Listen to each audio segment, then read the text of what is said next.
Welcome to Crushing Brevard. Today we have Bear Deardoff. Did I say that right? Yes. I'm a Carter, he's a Spears. We need guests with pronounceable last names. if you've seen any of the other ones, there's some killers in there. This one isn't too bad. Bear is the owner with his dad of the Foo Bar down the street here in downtown Melbourne. Great place. We like to go there a lot. I think we were there this weekend. Yes. Twice. Yes. So a great time both times I recall. Fantastic cocktails, nice little seating area outside, and the inside's cool as heck. So thanks for joining us today, Bear. Appreciate it. Thanks for having me. Just tell us a little bit about yourself and how you life before the Foo Bar. When I was young, said that my first steps were on my father's last nerves. I was born in Tampa, stayed there till I was 2 years old. Then my parents moved to Merritt Island. Okay. Went to school there, grew up there, friends there. My father and my uncle owned dealerships throughout Central Florida. Okay. So I grew up in the car business. Okay. What sales. kind of cars? Lincoln, Jaguar, Land Rover, Porsche, Audi, Mercedes. Nice. Okay. All those kind of high-end cars. Okay. And I met a lot of interesting people. Met a lot of wrestlers. A lot of wrestlers. Really? More than I anticipated. Yeah. Like professional wrestlers? Professional wrestlers. Interesting. Yes. Okay. And a lot of Gators too walk on the lot when we first opened up the Merritt Island one. Okay. And when I'm a little 4, 5, 6 year old kid walking around, I had to be really careful because they would go underneath the cars and just rest there. Well, because it's shady. Yeah. I remember, I think I was 5 years old and I heard one of the cars hissing. And I went to go get my dad. Yeah. I was like, hey, one of the cars is broken. One of the cars is broken. Well, Dad's 5-year-old son saying a car's broken. He's just going to humor me. Yeah. Goes over there and I'm leading him by the hand. And all of a sudden, I just stop immediately. Because he could see the gator under the car. Because I'm looking at the car. Yeah. He's looking at the tail hanging out of the back. He's trying to figure out what the sound is. And he's like, oh, wait a second. I know what that is. Oh, man. And it was great, too, because we'd sometimes get manatees and dolphins out the back because we had a dock out back. Yeah, okay. And sometimes they would be injured and we would call SeaWorld or some animal rescue organization. Oh, nice. Okay. And they'd come, get them, wheel them out. We had so many of them that got rescued and rehabilitated and let loose. Awesome. We pretty much almost had them on speed dial. Nice. Yeah. All right. So you're a Merritt Island kid. Yes. Sorry. No, that's fine. No, trust me. That was great. But you're a Merritt Island kid and grew up there. Went to Satellite Beach. Went to Divine Mercy for grade school. Okay. And then I went to Melbourne Central Catholic for high school. Okay. And once again, made friends, learned a lot, listened, didn't listen. Got to get in trouble somehow. Yeah. But no, after that, I was unsure what I wanted to do. I knew I had a good education already. Okay. And thanks to the upbringing in the car world, I knew how to talk. I knew how to be clever when you're talking. I knew how to be diplomatic, et cetera, et cetera. Yeah. And I'm going to be totally terrible talking on this one. I'm going to completely prove myself wrong. Yourself, Everyone's going to watch this go, that liar. Yeah. Ladies and gentlemen, we got him. But no, so I originally planned to, the original idea was for me to get into the car business, and run the dealerships, et cetera, et cetera. Yeah. And I was like, okay, so I went to community college for 2 years because one, I wanted to be close to my family and I wanted to get the classes in at a fraction of the price. Right. And still be in the business and everything and have a good job that I can, turn wrenches at and get money pretty much. Shortly after college, I was, I'm still young. I'm like 20 years old, something like that. I got done with my community college right out of high school. And I wasn't feeling it. I really, really wasn't. I was like, you know what? I want to go travel somewhere. And for me, traveling is just like, let's go from Merritt Island to St. Augustine. I love St. Augustine, my favorite place in the world. Oh, nice. Okay. But I had a friend at the time who said, well, hey, I want to travel and I want to go see my sister before I decide to go back to college. And I said, well, let's make a deal. We made a deal to go back to college together and everything, and be the same roommates and everything like that. Because if you can already trust somebody, you're going to live with. That's a big. Yeah, that's a big worry off the list. Yeah. So we went to Portland, Oregon, where his sister lived. Okay. And that was where we traveled. And it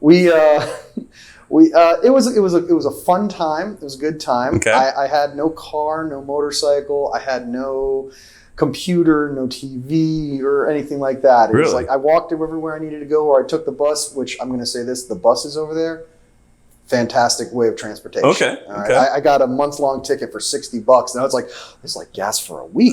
I'm Exactly. I'm like, this is I amazing. just filled up my car on the way over here, and it was more than that. I was like, $60? Oh, that's gas, insurance, and everything. Yeah. Payment on a car. I love this. Yeah. So did that for about a year, Okay. give or take a couple months, and came back to Florida. Went back to the car business and everything. Still didn't feel like going back to college, but I still took some classes and everything, just that I was interested in, and hoping that if I got interested in these classes, it spark something in me. Yeah. Sometime around I don't know, a couple of years after getting back from Oregon, I quit the family business. Okay.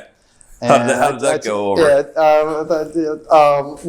Basically, I'm selling cars, and I leave the showroom floor to go to my father's office. And I walk in, and he's writing on some paperwork. He goes, "Hey, what can I do for you?" And I go, "Everyone who doesn't work here, raise your hand." And I just raised my hand. Nice. He's like, "What?" And then prior to this, I was asking around for jobs elsewhere and whatnot. And he's like, "Well, what are you going to do for money? How are you going to take care of yourself?" I said, "Dad, I got a friend. She's going to get me a job working a line cook at a restaurant, and I'm going to get some roommates, and it'll be fine. It'll be fine." Dads, parents, they're all going to worry because they care.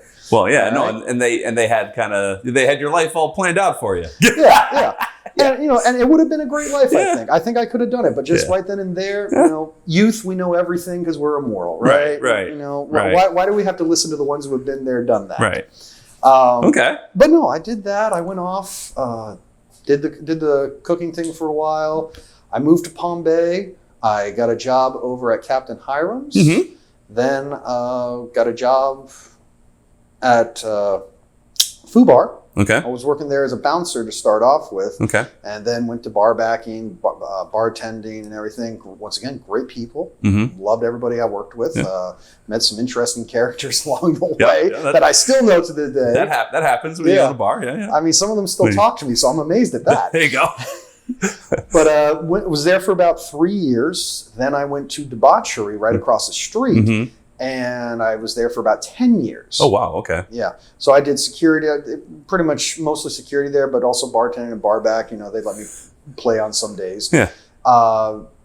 After that, COVID kind of hit us. And so everybody, was in that pause state. Right. Which was fantastic for me because I managed to drop like 110 pounds. Oh, my gosh. So I went to 210.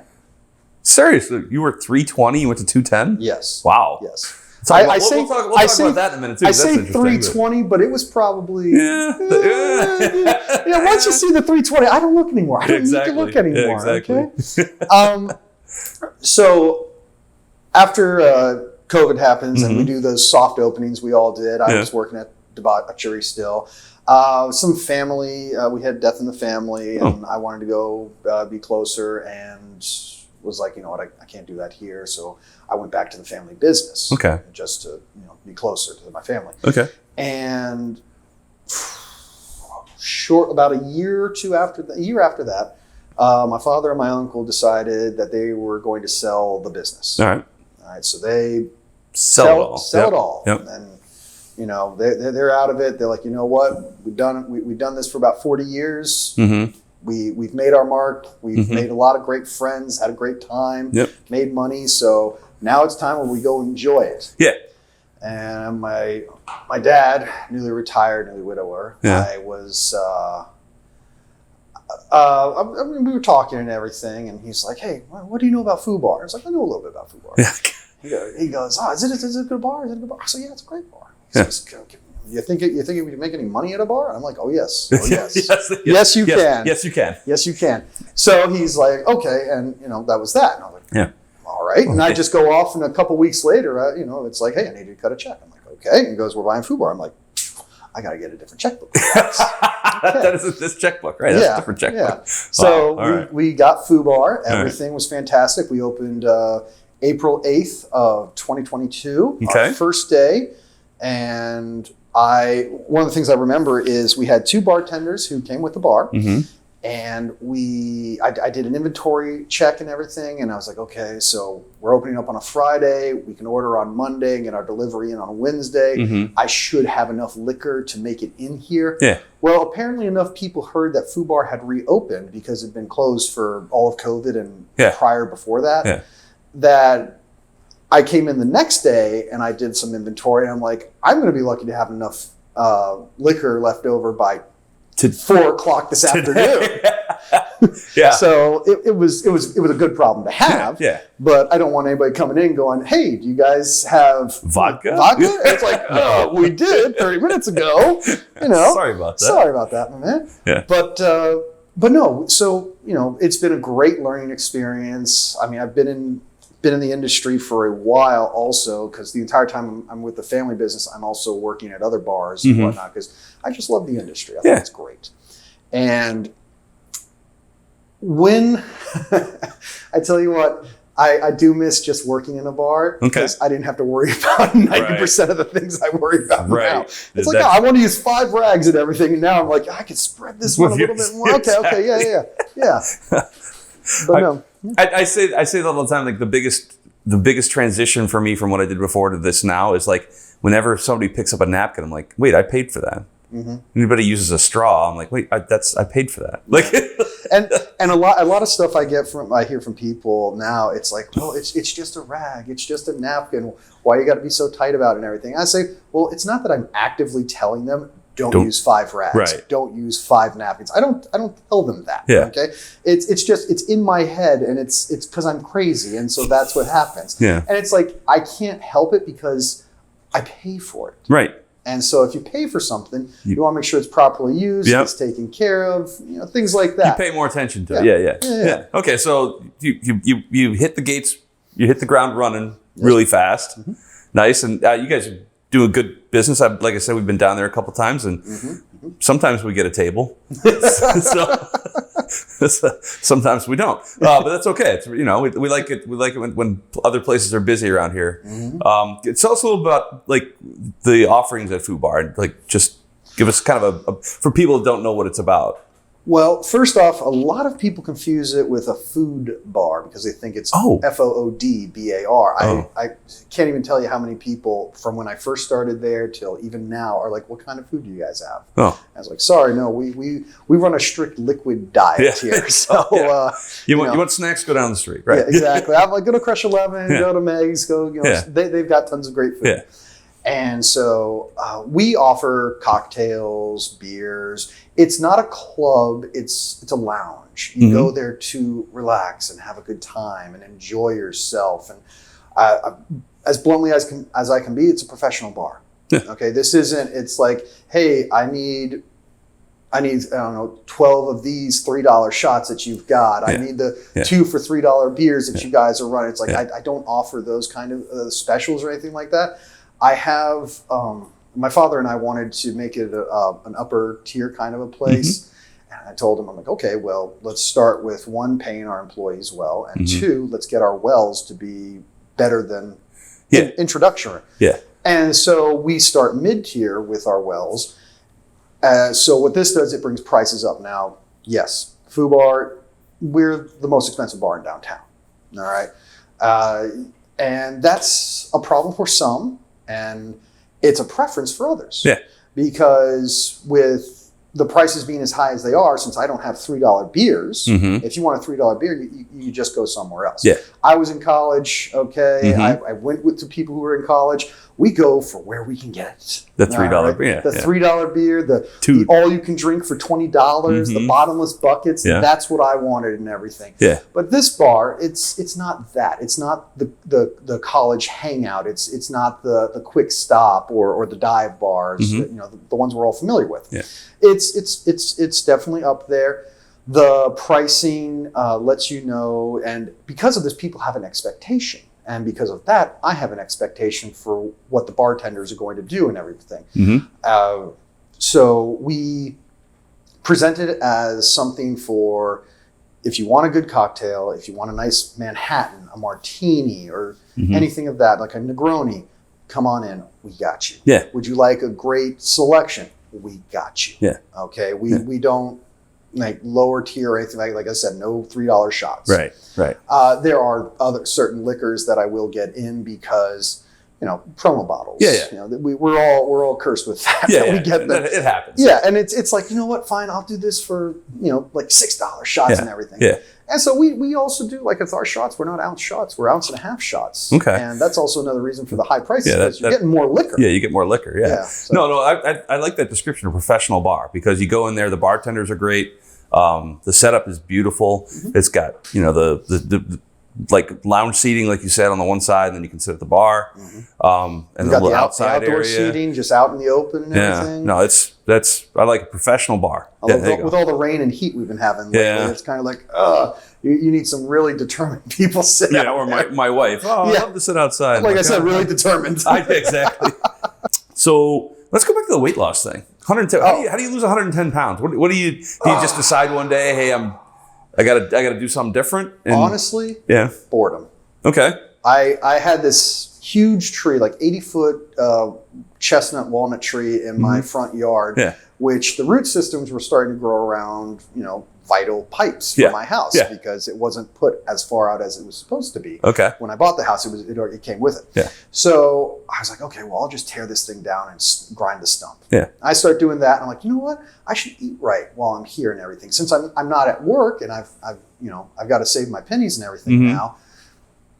I'm gonna just get chicken, mixed veggies, and go from there. I mean, I already don't drink soda. I don't. Or anything like that. Yeah. So I was like, you know what? I'm not going to buy the candy bars or the ice cream or the pizzas or anything like that. So I'll just do this and this. And I started noticing, oh wow, I'm suddenly down 20 pounds. Okay. Like, oh, this is amazing. I love this. That's when I get introduced to you're losing water weight. I'm like, what's water weight? Because it's the easiest weight to lose. I'm like, But I was like, you know what? I don't care. 20 pounds is 20 pounds. Let's go. Yeah. So I did that, and one of my friends was like, oh, well, you're starting to lose. You should probably get into a gym and everything and, get a proper diet going. Yeah. And so he got me up on a diet plan. He got me into a gym, gave me a great workout session, and then in a year, I dropped all the weight. So that was all within 12 months? Yes, and I did that. I was a strict diet. I had no cheat days for a year. Okay. I just went boom. Thanksgiving and Christmas and my birthday were a pain in the neck because they fall just November, December. Yeah. All right. Because I was like, such delicious food. And when dad or mom cooks, it's like, yes. Yeah. But I was like, I honestly kept telling myself I didn't want to be fat. Okay. And so I was like, okay, so I'll drop that. 210. So we get the bar. I'm at 210.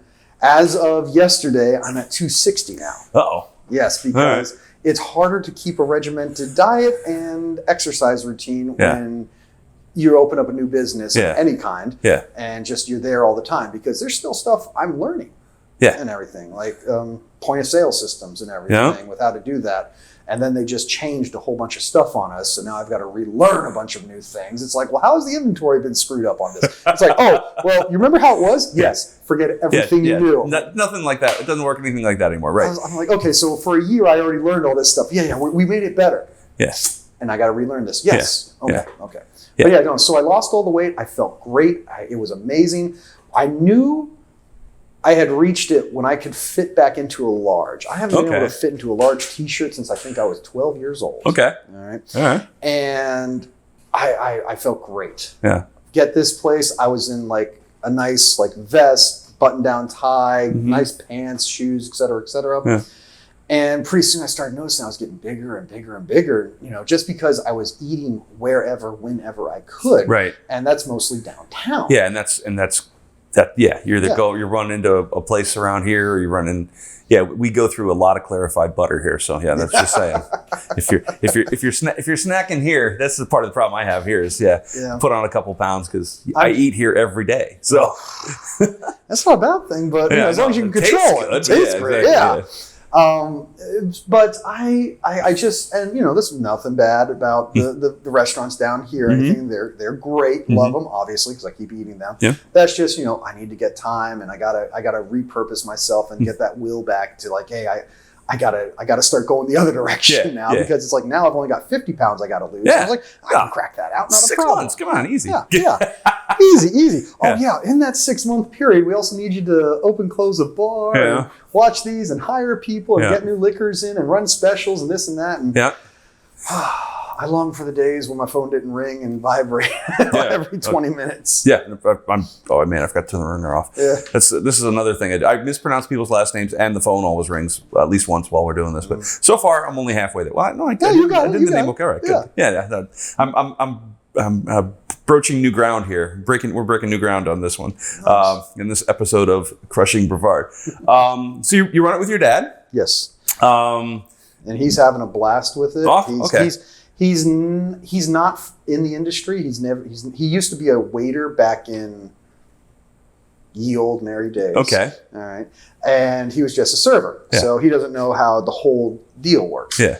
So I'm running the show and telling him, and I'm trying to, like, this is why we're doing it. This is why we need this. And just trying to educate him on it and bring him up to speed. So, because I want him to be fully aware of everything, why I'm doing what I'm doing. And he's having a blast. He's loving it. Nice. And people seem to love talking to him. Oh yeah, you go, and every time he's down at the end of the bar there, I just go in and you just start talking and shooting the breeze with him. On motorcycles. Yes. You get him on motorcycles, you're gonna be sitting there for a good chunk of your day. You're gonna be there for a while. Like, I just came for a beer, but right now I'm like half a bottle of Lagavulin down, and we're just talking about the new Harley I'm buying. No, he's having a good time, and he's loving it, and everybody, all the bartenders, they love Dad. They call him Dad. Yeah. All right. And, there you go. It's a good mentality I wanted, because I didn't want it to be, when we got the bar, I didn't want it to be just another place, because there's a revolving door in the industry. You get people that come in and then they leave, they get fired, they no-show, et cetera, et cetera. And I didn't want that. Yeah. I'd seen it enough. I'd been through it enough. I'd done it enough. Yeah. And I was like, you know what? How do I stop that? How do I stop that revolving door here? And they're like, oh, so insurance is why we can't do it. I say that and the potential of burning the bar down and us all losing our jobs. Right. Yeah. Yes. Those two combined. Yes. Uh-huh. And so I think they appreciate the honesty and the transparency to it. And just like everybody does everything and knows how it's done properly. And if you want to do something a little different, and I don't want to get into specifics because that doesn't really make a whole lot of sense. But if you want to do something a little different, ask. If you want to be like, hey, I'm gonna buy this couple aperitif at the end of the limoncello or at the end of the night because it's their anniversary or whatever, ask. I mean, we do that anyways, but that's kind of, but if you want to do something a little different, like, hey, my mom's here, can I get her one of these? Yes, you can, but just ask. Oh yeah. I tell them all, I say, hey, listen guys, I openly admit it. I don't know everything. Yeah. I don't know everything about this business or anything. I know a good amount, but I'm still learning. Yeah. And if you guys have a piece or nugget of wisdom or a great amount of it in some area, please let me know. How can we make this better? Yeah. All right. Because the best way you guys keep your jobs and we keep the business open is by us working together to, work together to keep towards progress and make money. Right. So I'll give you an example. Trudy, love her. She's great. She wasn't even there for a week. All right. And I want everybody to have something at the bar that's theirs. Yeah. Like something, the liquor we sell. That's only here because of me. Trudy was there like the third day. And she comes up and she goes, Bear, there's a tequila out there. It's fire. I love it, and I know we can move it here. I'm like, okay, cool. Yeah. What's it called? She tells me the tequila. Yeah. I was like, okay. And so next order day, I just ordered a bottle. I didn't even bother looking it up or how much a bottle costs. Yeah. Bottle comes in, and I'm like, oh, wow. I do my little equation for how much an ounce and a half is costing, and I'm like, True, this is going to be $25 for a shot. Are you sure we can move this? She goes, yes. And I'm like, all right, it's on you now. Yeah. So I'll get you the bottle. Yeah. But you got to prove to me that you can move this and that it actually has a place here at the bar. Yeah. So she gets the bottle. It's a liter. So it's like, 22 shots in a liter at an ounce and a half? Yep. So she gets the bottle. In a week, it's gone. Next week, I get her a second bottle. In a week, it's gone. Third week comes around, I get her another bottle. Yeah. That bottle has maybe 3 shots left in it. By the end of the third week, I was like, okay, I'm ordering cases from now on. All right, you've proven it to me. Fantastic. Okay. No, it's nice when the employees buy in. When they make money, they make good money, and they buy into the place, right? Oh, yes. They buy into the concept, and they buy into the. Well, you said they call your dad. I mean, that's cool. Do you guys do like special events? Like, will you rent out the place? We will rent out the place. Okay. Yes. Anytime. We've actually done it a couple times already. And how many people can you accommodate? According to the city of Melbourne, yes. We are allowed to have 75 people inside the building. We were allowed to have... Wow, that would be pretty full. Yeah, we were allowed to have 20 people outside on the patio. So, 95 people. So, right. If somebody called up and said, "Hey, I got a party for 20. We want to sit outside." We actually had a party for a bunch of realtors, and the lady I was talking to, I was like, "Okay, how many people are you expecting?" She goes, "Oh, it could be about 300 people." I'm like, I don't have a building big enough for that. I don't either. I want the money, but realistically, I can't. She goes, "Oh, well, 300 is like the high end and everything. It might be about 100, and then we don't know if all 100 are going to come." I'm like, okay, 100 I can deal with. Yeah, let's rock and roll with that for right now. So the day comes around. There's no 300 people. I was like, "Oh, thank God!" Yeah. And we had something in there. Hey, if you ever run into that problem, give me a call. They can come down here for a little while too. Oh, absolutely. Yeah. Spread it. So we had about 83 people. Oh, I perfect. think it was. There you go. So everybody had a great time. Nobody was asses and elbows. Yeah. They all got their drinks in a good orderly fashion, in reasonable time. Yeah. And everybody had a good time from what I was told. I called her up later on in the week. I'm like, "So how did it all go?" She goes, "Oh, they loved it. We can't wait to do it again." There we go. She's like, she apologized. "Oh, sorry, it wasn't 300. I said, no. That's a good thing. That's a very good thing. You hit a good number. Yeah. Address for the Foo Bar? 816 East New Haven Avenue, Melbourne, Florida, 32901. And the phone number? That's a good question. Forget it. You have a website? FooBarofMelbourne.com, I believe it is. Okay. We also have link Facebook, in the description. We'll do that. Yeah. Facebook and Instagram, which is Foo Bar Cocktail Lounge. Okay. Come on in. Wednesday is ladies' night. Ladies drink half price.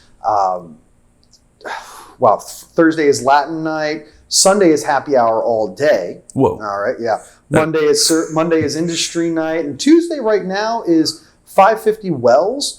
But we're also going to be doing trivia here soon. It's just out of season now. I'm talking to a bunch of trivia people, and they're like, "Oh yeah, everybody's gone back up north. It normally comes down to do this." I'm like, okay. Yeah. So we just put the kibosh on that for right now. Yeah. And then we're also trying to do a comedy thing on Monday. So just, I'm willing to try it out. Yeah.